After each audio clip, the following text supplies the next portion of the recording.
अरे करो करो करो करो BR 2280 8236। अरे सर यही गड़िया का तो हम निकाल से खो जाता नहीं सर। का बात बा सर? 5 महीना से गाड़ी का किस्त बाकी है। गाड़ी तो कोयस में बा सर। गड़िया तू किन ले बड़ो? ना सर, गड़िया तो दहेज मिलल बा। दहेज मिलल बा? हाँ। तो तनी लगावत तो फोन पता करो तो गड़िया कैश में बाकी लोन पर बा। रुके हम पूछ लेता हैं तनी फोन करके। हाँ हाँ पूछी। Hello hello. हाँ पापा जी प्रणाम।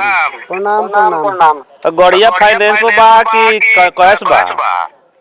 फाइनेंस पे बा। अरे तो किस्तो बाकी बा? हां बाकी बा। काइल वालो पकड़ला वालो फाइनेंस वाला लो 5 महीना किस्त बताओ तो लो बाकी बा। हां बाकी बा। अरे तो किस्तवा भरा जाए तो रउरा भरी। अरे तो हम भरी। गाड़ी में दलवानी। आए गाड़ी में दहेज में दलवानी।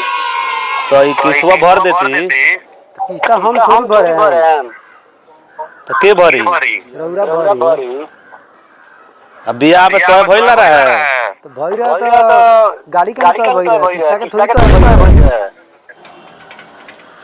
तारा के अलग से अंगे दे पर उतरो ना जल्दी गाड़िया पर से। चली सर चली।